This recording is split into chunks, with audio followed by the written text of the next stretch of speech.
ইসলামে একজন পুরুষ সর্বাধিক 4টা বিবাহ করতে পারে। কয়টা বাবা? হ্যাঁ, আমার সাথে একটু কথা বলবেন। 4টা বিবাহ করতে পারে। দলিল পবিত্র কোরআন 4 নম্বর পারা 16 নম্বর পৃষ্ঠা 12 নম্বর লাইন সূরার নাম সূরা নিসা আল কোরআন। আল্লাহ পাক বলছেন মাসনা ওয়া সুলাসা ওয়া রুবা, 2 3 অথবা 4টে বিবাহ করো। ফাইন খিফতুম আল্লাহ তাআদিলু ফাওয়াহিদাতান, যদি তোমাদের ভয় হয় স্ত্রীদের মাঝে ন্যায় বিচার করতে পারবো না তাহলে একটা বিবাহ করো। তাহলে বোঝা গেল কি কোরআন আপনাকে 2 3টে বিবাহ করতে বলেনি, কোরআন আপনাকে একটা বিবাহ করতে বলেছে। কোরআন একটা লিমিট দিয়েছে, ম্যাক্সিমাম মিনিমাম। কিন্তু আমার আপনার নবী কি করলেন? আল্লাহর হুকুমে 4-এর অধিক বিবাহ করলেন। তার দলিল কি? ইউ ওয়াহাবাত নাফসাহা লিন নবিয়্যি ইন আরাদান নবিয়্যু আন ইয়াস্তানকিহা খালিসাতাল লাকা মিন দুনিল মুমিনিন। 22 নম্বর পারা 3 নম্বর পৃষ্ঠা 9 নম্বর লাইন সূরার নাম সূরা আহজাব। আল্লাহ পাক বলছেন নবী তোমার কাছে যদি কোনো মহিলা এসে নিজেকে হেবা করে, উৎসর্গ করে, তুমি তাকে দাসীর মর্যাদায় না রেখে স্ত্রীর মর্যাদায় দেবে, তবে নবী খালিসাতাল লাকা, নবী এটা তোমার জন্য খাস, মিন দুনিল মুমিনিন, মুমিনদের জন্য খাস নয়, মুমিনদের ওই 4টের বেশি নয়। তাহলে বোঝা গেল কি নবীর জন্য আনলিমিট, আমাদের জন্য লিমিট। এবারে আসছি নবীর স্ত্রীরা আমাদের স্ত্রীদের মতো নয়। তার দলিল কি? 22 নম্বর পারার 1 নম্বর পৃষ্ঠা 2 থেকে 3 নম্বর লাইন সূরার নাম সূরা আহজাব। আল্লাহ পাক বলছেন ইয়া নিসা আন-নবিয়্যি লাস্তুন্না কা আহাদিম মিনান নিসা, হে নবীর স্ত্রীরা তোমরা সাধারণ মানুষের স্ত্রীদের মতো নও। তাহলে পার্থক্যটা কি? 2-1টা বললেই বুঝতে পারবেন। আমার আপনার স্ত্রীরা যদি জিনা করে, বাপেরা জিনা করা ভালো না খারাপ? খারাপ। পবিত্র কোরআনে আল্লাহ পাক বললেন 15 নম্বর পারা 4 নম্বর পৃষ্ঠা 3 নম্বর লাইন সূরার নাম সূরা বনী ইসরাঈল, লা তাকরাবু জিনা, ব্যভিচার করা তো দূরের কথা, ব্যভিচারের ধারে বাড়ে যেও না, ইন্নাহু কানা ফাহিশা, এটা খুব খারাপ কাজ, ওয়াসা আসাবিলা, খুব বাজে রাস্তা। তো ব্যভিচার করা খারাপ কাজ আপনারা বললেন, এটা সত্যি কোরআনের কথা, ওটাও ঠিকই বললেন। তো আমার আপনার স্ত্রীরা যদি জিনা করে তার শাস্তি কি? কোরআন বলছে আযানিয়াতু ওয়াযানি ফাজলিদু কুল্লা ওয়াহিদিন মিনহুমা মিয়াতা জালদা। 18 নম্বর পারা 9 নম্বর পৃষ্ঠা 3 নম্বর লাইন সূরার নাম সূরা নূর। আল্লাহ পাক বলছেন ব্যভিচারকারী নারী হোক আর পুরুষ হোক কোন রকম দয়া মায়া চলবে না, কি করা হবে? 100টা বেত মারা হবে। বাহ বাহ। কিন্তু নবীর স্ত্রীরা যদি কোনোদিন জিনা করে ফেলে কি হবে? তার শাস্তিটা কি শুনে নিন, একটু বলে দিচ্ছি। আল্লাহর কোরআন বলছে ইয়া নিসা আন-নবিয়্যি মান ইয়াতি মিনকুন্না বিফাহিশাতিন মুবায়্যিনা ইদআফ লাহাল আযাবু দুইফাইন ওয়া কানা যালিকা আলাল্লাহি ইয়াসীরা। পবিত্র কোরআনের 21 নম্বর পারার 20 নম্বর পৃষ্ঠা 14 15 নম্বর লাইন সূরার নাম সূরা আহজাব। আল্লাহ পাক বলছেন হে নবীর স্ত্রীরা তোমাদের মধ্য থেকে যদি কেউ প্রকাশ্যে কোনো পাপ কাজে লিপ্ত হয়, মাইয়াতি মিনকুন্না বিফাহিশাতিন মুবায়্যিনা ইদআফ লাহাল আযাবু দুইফাইন, আমি আল্লাহ তার শাস্তিটাকে ডবল করে দিতে পারি, ওয়া কানা যালিকা আলাল্লাহি ইয়াসীরা, এই কাজটা আমি আল্লাহ আমার কাছে খুবই সহজ। আচ্ছা এই কথাটা কেন বললেন বলুন তো দেখি? নবীর স্ত্রীরা জিনা করবেন না 100%, কিন্তু আল্লাহ বললেন কেন? কারণটা এবার শুনে নিন একটু, এইটা বোঝার জিনিস, খুব গুরুত্বপূর্ণ কথা বাপেরা। আমাদের ধারণা হয় নবী মানে যা খুশি তাই, নবীর স্ত্রী মানে যা খুশি তাই, নায়েবে নবী মানে যা খুশি তাই, নায়েবে নবীর স্ত্রী মানে যা খুশি তাই। না বাপেরা, পুরোপুরি ভুল কথা। পবিত্র কোরআনে আল্লাহ পাক বলছেন 8 নম্বর পারা 10 নম্বর পৃষ্ঠা 9 নম্বর লাইন সূরার নাম সূরা আরাফ, ফালানাসআলান্নাল্লাযীনা উরসিলা ইলাইহিম ওয়া লানাসআলান্নাল মুরসালিন। প্রত্যেক নবী রাসূলকে আমি আল্লাহ কিয়ামতের মাঠে কৈফিয়ত নেব। তো নবী রাসূলদের যদি কৈফিয়ত নেয় আর আমি আপনি কোন জায়গায় আছি একটু ভেবে দেখবেন। চলো নবীর স্ত্রীদের প্রতি এরকম কড়া বার্তা দেওয়া হলো কেন? ছোট্ট একটা উদাহরণ দিয়ে দিই। মনে রাখবেন যে যত দায়িত্বশীল মানুষ তার দায়িত্বটাও তত কঠিন, ঠিক না বেটি? সকাল 8টার সময় 2 রকম ভাত আপনারা রান্না করেছেন, সাদা ভাত, বিরিয়ানি ভাত। ওই দুটো ভাত সকাল 8টায় রান্না করে রাত 8টায় খাবেন। রাত 8টায় যখন খেতে যাবেন সাদা ভাতটা কেমন কেমন হয়ে যাবে, ওতে পানি ঢেলে দেবেন, পরের দিন সকালবেলা পান্তা করে খেতে পারবেন। আর বিরিয়ানি ভাতটা সকাল 8টায় রান্না করে রাত 8টায় খেতে পারবেন না, পরের দিন সকালবেলা খেতেই পারবেন না, ফেলে দিতে হবে।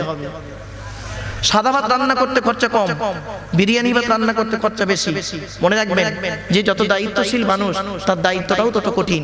একটা রিকশা চালক সে যখন বাজারে চলে, রিকশা নিয়ে চলে, 3 জনের জীবন নিয়ে চলে, তাই না? আর যিনি ট্রেনের ড্রাইভার, ট্রেন গো বাপ, ট্রেনের ড্রাইভার যিনি 3000 লোকের জীবন নিয়ে চলে, এও ড্রাইভার ও ড্রাইভার। between far difference. তো মুহাম্মাদুন বাশারুন, মুহাম্মদ সাল্লাল্লাহু আলাইহি ওয়াসাল্লাম হলেন একজন মানুষ, তবে লাইসা কাল বাশারি, আমার আপনার মতো কোয়ালিটি কোয়ান্টিটির মানুষ তিনি ছিলেন না। ইয়াকুতুন হাজারুন, ইয়াকুত একটা পাথর, লাইসা কাল হাজারি, সাধারণ পাথরের মতো পাথর নয়। আমাদের হাতে আংটি ব্যবহার করি, আংটিতে পাথর থাকে, আর বাড়ির ভেতরেও পাথর পাওয়া যায়, দুটো কিন্তু এক নয়। জমিতে চাষ করার জন্য আপনারা কি করেন, ফসল ফলানোর জন্য কি করেন, ইউরিয়া নামক এক সার ব্যবহার করেন। ইউরিয়া দেখেছেন তো? বাহ বাহ। আর হোমিওপ্যাথি ওষুধ দেখেছেন? দুটো দেখতে এক লাগে না?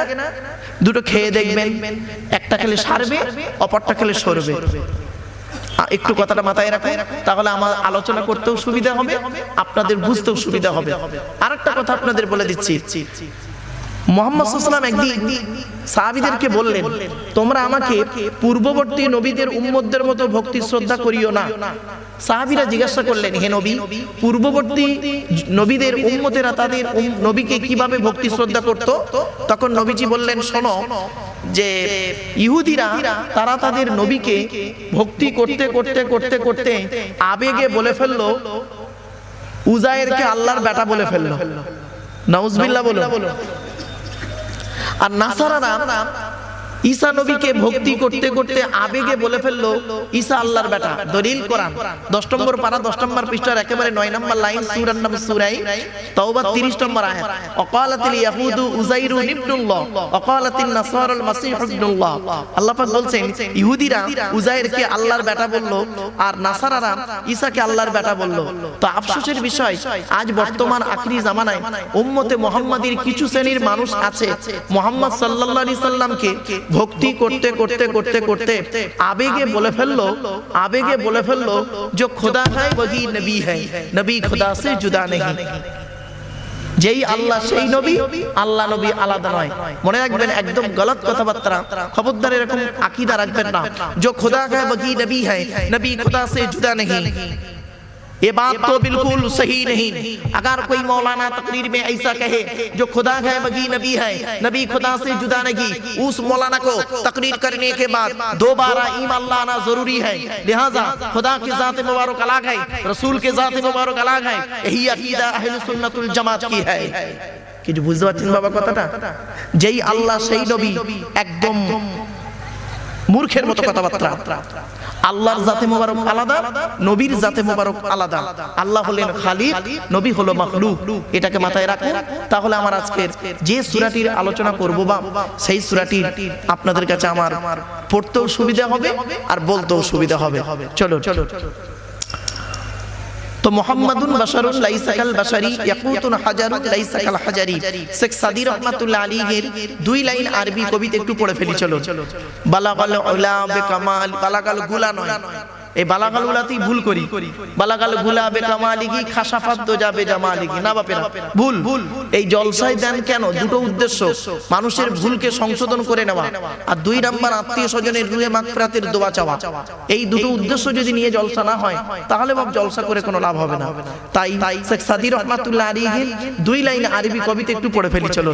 বালাগাল উলা বিকামালিহি খাশাফাত দোজাবে জামালিহি হাসুনাত জামি خصاله صلوا عليه وآله اللهم آمين ربنا ظلمنا أنفسنا وإن لم تغفر لنا وترحمنا لنكونن من الخاسرين ربي زدني علما ربي ارحمهما كما ربياني صغيرا। রব্বুল আলামিন সন্ধ্যা থেকে নিয়ে এখন পর্যন্ত বহু আলিম উলামা ওয়াজ ও নসিহত করেছেন। আমি অধম গুনাহগার, তেমন তো কিছুই জানি না, আমার নিজস্ব বলার কোনো ক্ষমতাই নেই। সুবহানাকা লা ইলমা লানা ইল্লা মা আল্লামতানা ইন্নাকা আনতাল আলিমুল হাকিম। রব্বুল আলামিন যা কিছু বলাবেন, শোনাবেন, পড়াবেন, আল্লাহ আমাদের আমল করার তৌফিক দান করুন। খাস করে মাবুদ, দূর দূরান্ত থেকে যে সমস্ত বাবাজিরা, যুবক ভাইরা, স্নেহের কচি কচি বাচ্চারা, মা বোনেরা রাতের আরামকে হারাম করে দিয়ে, মূল্যবান সময়কে ব্যর্থ দিয়ে, আরামের বিছানাকে ত্যাগ করে দিয়ে পবিত্র কোরআনুল কারীমের মাহফিল শোনার জন্য চাতক পাখির ন্যায় ছুটে এসেছেন, আসছেন এবং আসবেন। কিয়ামতের দিন, মুসিবতের সময় এই মাহফিলকে আমাদের সকলের নাজাতের ওসিলা বানায় দেবেন। রব্বুল আলামিন এই মাহফিল আয়োজন করার জন্য যে সমস্ত বাবাজিরা, যুবক ভাইরা, স্নেহের কচি কচি বাচ্চারা, মা বোনেরা শ্রম দিয়ে, অর্থ দিয়ে, মুখের কথার দ্বারায় বিভিন্ন দিকের সহযোগিতার হাত বাড়িয়েছেন, বাড়াচ্ছেন এবং বাড়াবেন, কিয়ামতের দিন মুসিবতের সময় আরশের তলায় ছায়া দান করুন। রব্বি ইশরাহ লি সাদরি ওয়া ইয়াসসির লি আমরি ওয়াহলুল উকদাতাম মিন লিসানি ইয়াফকাহু কাওলি। আল্লাহুম্মা ইন্না নাসআলুকা ইলমান নাফিয়া ওয়া আমালান মুতাকাব্বালা ওয়া রিজকান হাসানা ওয়া হালালান তাইয়্যিবা।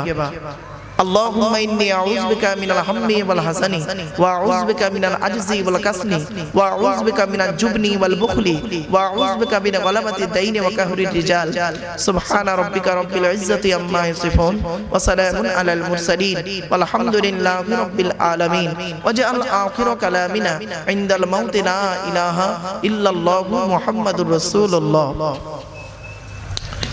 Sadr Jalsa, in the name of Allah, the most merciful, most beneficent, peace be to Allah, Lord of the world.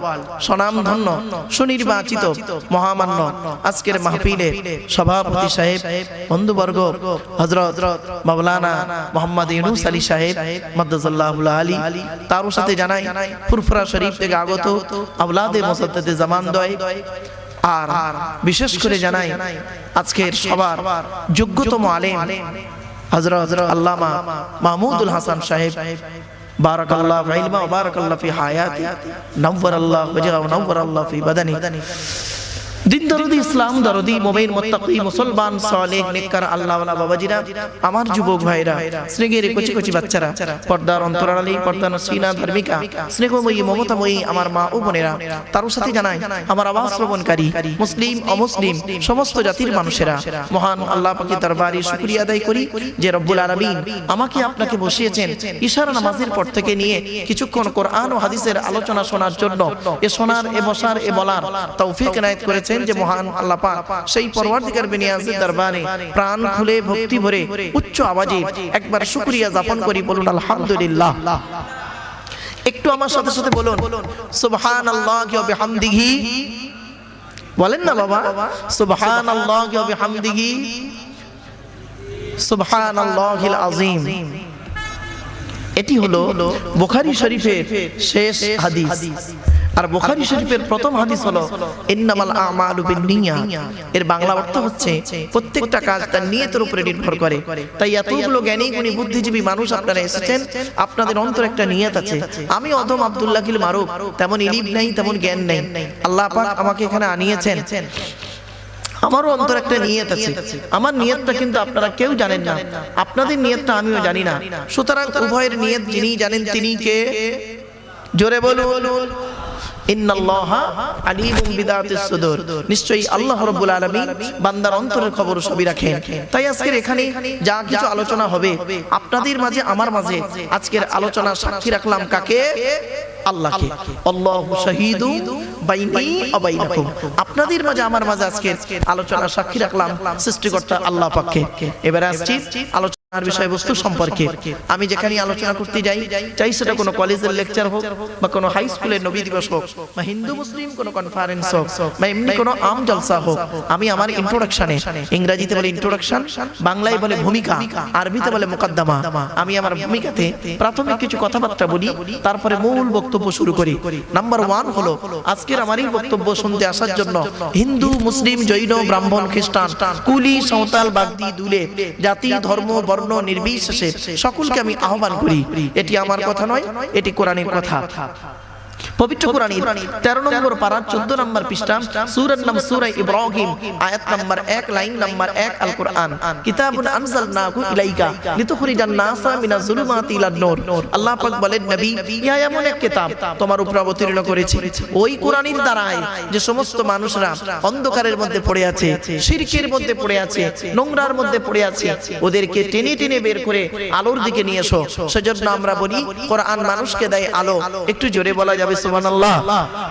কোরআন কোনদিন টেরোরিস্ট বা সন্ত্রাসবাদের শিক্ষা কোরআন কোনদিন দেয় না। কোরআন কিসের শিক্ষা দেয় বাপেরা, তার উপরে আলোচনা করব ইনশাআল্লাহ।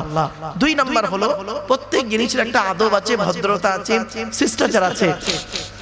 এই মাহফিলের একটা আদব আছে বাপ, কোরআন জানিয়ে দিচ্ছে।